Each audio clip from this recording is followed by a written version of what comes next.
Good morning, guys. Oh, wow. I had a very busy weekend. I got a lot of stuff done. Got a lot of studying done yesterday, which was very good because, man, I haven't gotten anything done in a long time on studying because when you've got a puppy, you have got to keep your eye on them all the time. Molly is 4.5 months old now, and we took her hiking a couple days ago. And see my nose like this? It's like sage. We have a lot of sage here in Idaho, and wow. Are you allergic to anything? Does anything just make your nose itch and your eyes water? I don't usually have that problem. I just get snuffy. So that's better than itching. I hate itching. Anyway, well, today's lesson is about Lot again and how angels had to come to his rescue because he just got himself into all sorts of trouble living where he shouldn't be living and doing what he shouldn't be doing. And this is going to be a really frustrating one because Lot is so aggravating. You know what aggravating means? Aggravating means someone makes you feel like, "Arr!" You just want to smack him or something or shake him some. We shouldn't do that to people. Even though sometimes we do feel like it, got to admit that we feel like that sometimes. Lot's a really frustrating guy. And this week is the most frustrating. Out of all the stuff he's done, this is the worst. I think, or maybe it's next week. Well, it's frustrating.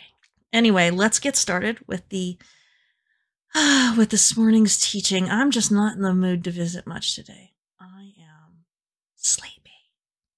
Are you sleepy too? A lot of people get sleepy when they listen to me. All right. Hi, I'm Miss Tyler, and welcome to this week's episode of Context for Kids, where I teach you guys stuff most adults don't even know. If this is your first time hearing, or if you've missed anything, you can find all the episodes archived at contextforkids.podbean.com, which has them downloadable, or at contextforkids.com, where I have transcripts for readers, or on my Context for Kids YouTube channel, where I usually post slightly longer video versions.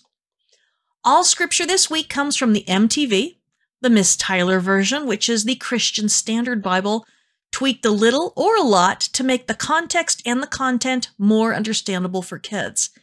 And parents, again, I do have a grown-up Genesis 19 teaching over on my other site, Character and Context, so you can take a look at that.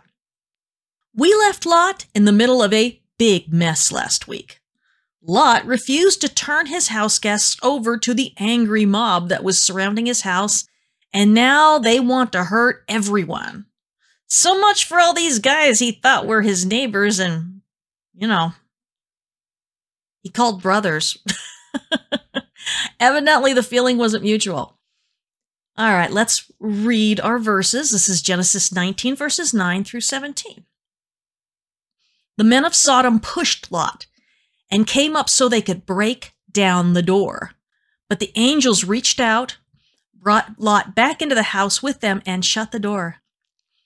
They blinded the men who were at the entrance of the house, both young and old, with a bright light so that they couldn't find the door. Then the angel said to Lot, "Do you have any other family members here, a son-in-law, sons and daughters, or anyone else in the city who belongs to you?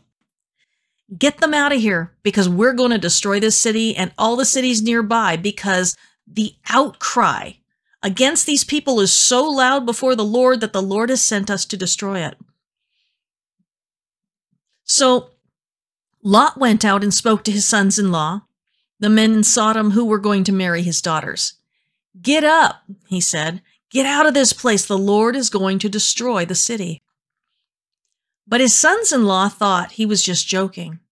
When the sun finally came up, the angels tried as hard as they could to make Lot want to leave. "Get up! Take your wife and 2 daughters who are here, or you'll be killed when this city gets punished." But Lot kept stalling. Because the Lord had mercy on Lot, the angels grabbed his hand, his wife's hand, and the hands of his 2 daughters. The angels brought them out and left them outside the city. As soon as the angels got them outside, one of them said, "Run for your lives, don't look back, and don't stop anywhere on the plain. Run to the mountains or you will die." Yikes. I mean, just like the men of Sodom were trying to break into Lot's house, the angels that Lot was protecting somehow, reach out, pull Lot inside, and shut the door before any of the men could get in. And that's some trick, considering that they were pushing against Lot to try and get inside his house. Truth is that we don't know everything about angels and what they can and can't do. We do know they are a lot smarter than we are, and that even though they can live forever, they can also die. They were created by God, just like us, and they are superior to us, just like we're superior to animals. Angels are God's servants, and they were created specifically to serve God, just like humans were specifically created to rule over the earth like God would.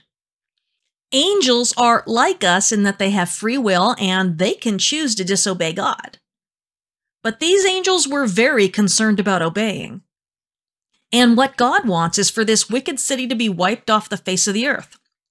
I mean, can you blame him? This is a really dangerous place. We have to wonder why Lot likes living there. Is it because they're rich in Sodom from all the asphalt mining? Are they good to him? And do they buy his critters to eat? We don't know why Lot decided to move near Sodom in the first place, and we really don't know for sure why he ever ended up inside the city in a house. We do know one thing for sure. Both were really bad decisions.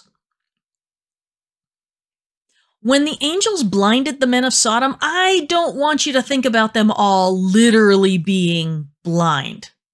When we read what it says in Hebrew, and along with the rest of the Bible, and especially with the Apostle Paul, what they probably did was create such a bright light that it made it impossible for them to see where the door was, and so they had to go back home. Otherwise, I think what Lot told the men who were going to marry his daughters later in the story would have actually scared them enough to listen instead of ignoring him. If I was blinded all of a sudden, I wouldn't be joking about anything. Did Lot know they were angels yet? I'm not sure, because he wasn't acting like he was scared of them or anything. In fact, he isn't even being very cooperative with them. They warned him to go to everyone in the city who was part of his family. If there was anyone outside of his own house that he was related to, and to tell them that God is about to destroy the city of Sodom, and the angels will be doing it right away. So Moses tells this story about Lot going to the men who were going to marry the two daughters that he was willing to give over to the crowd. And maybe they were even there when he said it. Outside. If they were part of the angry crowd, I'm thinking they probably weren't very happy with him right about now. What we see is that there's no one else who Lot goes to warn, and so he has no other daughters or sons in the city. That makes these two men very important to him, but why? Well, if Lot doesn't have any sons, it means he has no one to inherit all his stuff or to take care of him and his wife when they're old. Sounds like why Abraham brought Lot along, right? And I know we've talked about this so many times in the past, so we're just going to review it. Do you remember all the things that they would have to be scared of? Being robbed and beaten and left for dead when they got too old to defend themselves. Not being buried and having their bodies eaten by animals and then pooped out and having people walk all over them forever. Lot's daughters couldn't inherit his stuff, and they were in danger if he died without them being married. And so, Lot probably had a deal with these men and their families for them to become his sons and to inherit all his stuff when he died. In the ancient world, the oldest son got twice as much stuff as the others, and so if they married Lot's daughters, they would be a lot better off. They would get all his money and critters and everything. You know, it wasn't until the time of Moses when it was decided that women who had no brothers could inherit from their father. That was very important. By the time of Jesus, women could inherit property from their fathers and husbands. That was important, and it kept women a lot safer. But at the time Lot was alive, that just didn't happen. Women had almost no power at all. That's just one of the many reasons why God stepped in to change the world. If the world was the way he wanted it to be, he would have just left it alone. So Lot needed to leave the city with his family, but he also believed that he needed these men who were going to marry his daughters. But it isn't just the men surrounding Lot's home who didn't take him seriously or respect him. These men engaged to his daughters aren't impressed with his warnings either. When he came to tell them that God was going to destroy the city, they think he's joking. In marrying his daughters, they will be his adopted sons and they should be obeying him, but they aren't even listening to him. That's a huge problem and just one more piece of proof that no one in town thinks anything good about Lot. And that's a bad sort of person to have to be when no one takes you seriously. But we talked about that last week. The angels told Lot that God was going to destroy the city because the people who lived there were terribly evil and wicked, and that all the people they hurt were crying out about it to whatever gods would listen. Our God listens, even when the people who are crying don't know him or even know he exists. Do you know why? God created humans to be his images in the world, to show the world what he is like by how we behave and how we rule over the land and the animals and plants and everything. If we're honoring God, then we're treating people fairly and everything he created with respect. What happens when we stop doing that? Well, the Apostle Paul once wrote a letter to the believers in Rome, teaching them more about Jesus. He sent it with a woman named Phoebe, whom he trusted, and she read it to them and explained it. In that letter, he said that everything in the world is just groaning. Do you know what groaning is like? It's like when you're in pain and you want to feel better and you can't wait until you feel better. Anyway, they're groaning because things are not the way they should be. In a way, he was saying that the whole world was crying out to God the same way that people were crying out about how cruel the people of Sodom were.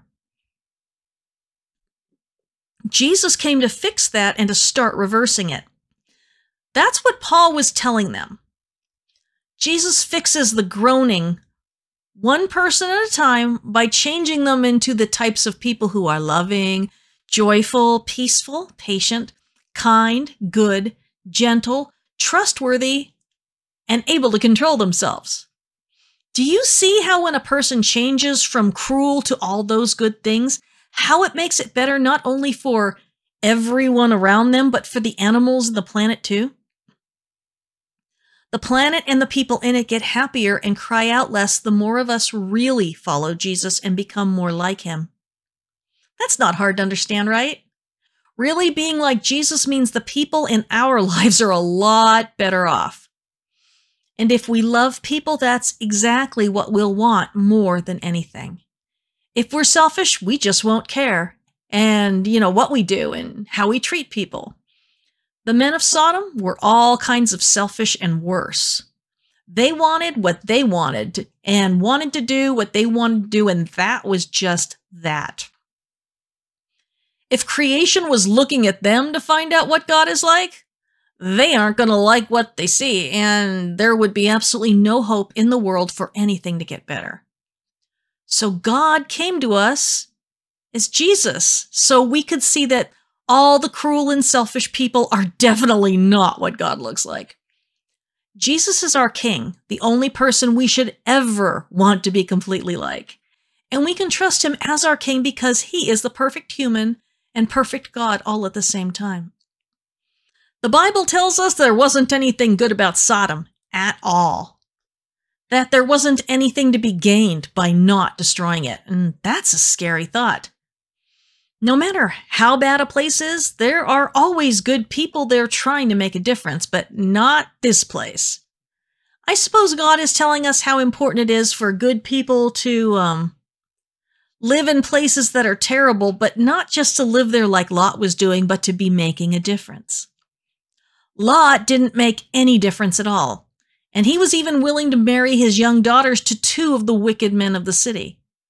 Lot probably thought he was different because he didn't like what they were doing, but the problem was that he wasn't doing anything more than just thinking. He knew it wasn't safe for strangers to stay overnight in the city, and the only way he would know that was if he knew about them hurting people in the past. Lot's life was pretty sad because he doesn't seem to ever make anything better, even when stuff bothers him. But God had mercy on Lot and his wife and daughters anyway. That tells us a lot about God and why we can trust him. When the sun finally came up the next morning, the angels really started pushing at Lot and trying to get him to leave. They told him that God would destroy the city whether he was in it or not. Lot had to make a choice. Was he going to save his wife and daughters, or was he going to stubbornly stick around? And why would he stay? The Bible doesn't tell us, but Lot keeps stalling and he wouldn't leave. Was he trying to take stuff with him? Did he really think the city was safe as long as he stayed? We actually have no idea. Maybe you can think of some possible reasons and come up with a what-if story. After warning him over and over again, the two angels grabbed Lot by the hand, and his wife and two daughters too. Lot never left Sodom willingly. He had to be forced out. Can you even imagine? His neighbors want to kill him, and they were only stopped through a miracle of being blinded with a bright light. The city is going to be destroyed. He literally has no reason to stay and every reason to leave, but he just won't go. There was another time in the Bible when that same thing happened. Over 1,000 years after Lot and Abraham died, the children of Israel had become so wicked that God even told them that they were worse than Sodom, but he wasn't going to destroy them because he loved Abraham so much and had made Abraham a lot of promises. We've talked about those promises, and the biggest promise of all was Jesus. Jesus wouldn't happen if God treated his people the way he treated Sodom. And so he sent them to Babylon for 70 years for a timeout. But when that was over, they were supposed to come back home. But there was a big problem, because everyone left in Babylon was at home now. They were mostly all born there, and they didn't know much of anything about Israel except for what they'd been told by their parents. And none of their parents had ever lived in Israel while it was still a good place to be. Jeremiah had warned them long before that God would tell them to come out of her, meaning leave Babylon where they were exiled, because God was going to punish them for their cruelty to his people during the war. God allowed Babylon to come in and win the fight against Israel because they needed to learn to obey God in the future. But what Babylon did to them was way worse than anything God had in mind or gave them permission to do. God wanted them kicked out of the land, but what the Babylonians did to them was so over-the-top evil that God had to do something about it. So according to the prophet Isaiah, God raised up a king named Cyrus, who really let the Babylonians have it, and who also sent home to Israel any Jews who wanted to leave. When God told his people to finally leave Babylon and head back to the land of Israel, very few of them actually left. You see, it can sometimes feel very comfortable to stay in a bad place because going somewhere new can be really scary. Babylon was a very rich city, even more rich than Sodom. And they mostly left the Jewish people alone and didn't bother them after the war was over.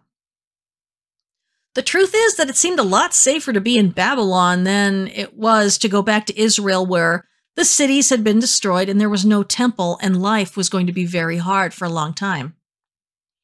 Now, some of them returned as soon as they could get a group together for traveling, because they knew that wherever God wanted them to be was the absolute best place they could be, no matter how difficult it might be. They also knew that when God said to leave a place, that he had very good reasons for telling them that. Babylon was beautiful, comfortable, and easy, but it was a nation built on slavery and violence and greed. They had power, and so they used it to do and take whatever they wanted. That was good for them, but for everyone else, it was a total disaster. God wanted them away from that sort of life before they grew to like it and accept it as normal. And yes, there were idols too, a great many gods and goddesses, but every country had that in those days. So did Israel. That's why God had the Babylonians destroy his temple, because they were worshiping other gods there and doing terrible things, and that his temple was too gross for him to ever visit again. When God told them to go home and get it right this time, it meant that he wanted them to be nothing like Babylon. Just like he told Moses and the children of Israel not to be anything like Egypt. Same exact thing. God didn't destroy Babylon, but he did make it so they became servants to another empire entirely. The Persians and the Medes. If they had all returned when God told them to, the people who didn't go back wouldn't have had so many troubles with the Samaritan leaders. Not only that, but Mordecai and Esther wouldn't have been there either, and Haman wouldn't have tried to kill every Jew in the world. Trusting God when he tells us to go, or to stay, or to move may be very scary, but it's always the safest thing to do. But even though the angels are telling Lot that God wants him out of there and will destroy the city with or without him inside it, Lot and his family have to be pulled out by the angels. One of the angels at this point must have been really frustrated. Remember, we said aggravated, because they said, "Run for your lives, don't look back, and don't stop anywhere on the plain. Run to the mountains or you will die." Next time we'll see Lot's response, and all we can do is, facepalm, Do you know what facepalming is? It's when you're so frustrated about something that you take your hand and you just lay your forehead on it so that you can't see anything. And you groan and you shake your head in disbelief. That's how we're supposed to be feeling about how Lot is acting. God keeps blessing him and having mercy on him, and Lot is doing everything he possibly can to make God regret it. And you know what? God's like that even when we don't want him to be. He's not only the God of second chances, but third, fourth, and 10th chances. Jesus actually tells us that we have to give people 490 chances, so many that we lose count. God keeps forgiving us like Jesus tells us to forgive the people who are just being gooberheads. But as we will see with Lot, forgiveness doesn't mean that there aren't going to be any consequences. When we do wrong things, something always changes, and it may be big or it may be small, but nothing stays entirely the same. And especially when we keep hurting people. Since God keeps forgiving Lot for living near Sodom and then moving inside Sodom and then not being willing to leave, maybe today is a good time to talk about what forgiveness does and doesn't mean. That's especially important for you kids to understand, because sometimes when people are trying to get away with stuff and don't want any consequences, they will tell you that forgiveness means forgetting and pretending like nothing ever happened no matter how bad it was. But I'm going to tell you a story that I heard once that made me laugh even though it isn't really funny.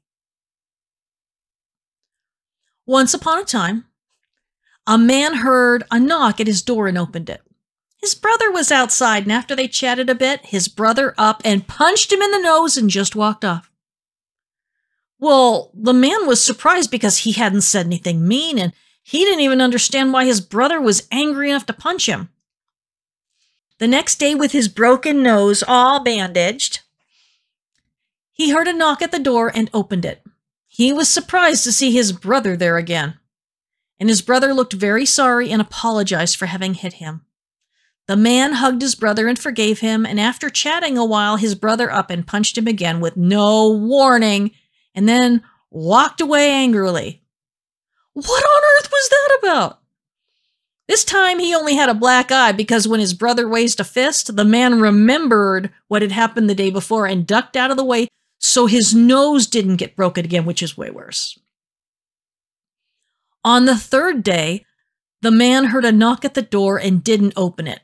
He says, "Who's there?" His brother cried and said he was sorry and asked the man to open the door and let him in. But the man was wiser than that. And he replied, "I forgive you and I love you, but I am not going to open that door and give you another chance to hit me." Well, what does forgiveness look like in this story? Well, first of all, the man didn't run after his brother and beat him up. That would be revenge. And the biggest part of forgiveness is not getting even by doing worse to them than they did to us, or even doing the same thing. The second way the man showed his brother forgiveness was by talking with him and accepting his apology. But he didn't forget what had happened, so he was able to avoid getting his nose broken again and only ended up with a black eye. Remembering is important because, after all, if something wasn't bad enough to remember, then there wouldn't be anything to forgive. The third forgiveness was still not running after him and beating him up the second time he came around. That would take a lot of love, forgiveness, and self-control, and a person has to be really strong not to take revenge after getting punched 2 days in a row, right? The fourth forgiveness is being willing to talk to his brother from behind the door. A lot of people would just pretend like they weren't home and would never talk to their brother again. He told him that he loves him and that he forgives him, meaning he won't try to get even, but that he doesn't trust his brother enough to open the door. And that's not only wise, but it's fair. Forgiveness doesn't mean we let people go on punching us forever. Sometimes forgiveness has to come with boundaries, which are new rules for having a relationship with something. Think like fences. Some people are just too dangerous to be around, and we have to keep our distance. Sometimes people who just want to keep hurting other people without any consequences will call that being unforgiving, but that isn't true. Everything we do, good or bad, has consequences and can bring people closer to us in trust and love, or farther away from us when we can't trust them or they can't trust us. Lot needed to create some serious boundaries between himself and Sodom, for sure, but for whatever reason, he just didn't want to do it. I love you. I'm praying for you. Genesis 19 gives us a whole lot of stuff to think about. Lot was not a wise man, but we can become wiser when we see his mistakes and try not to make ones just like it.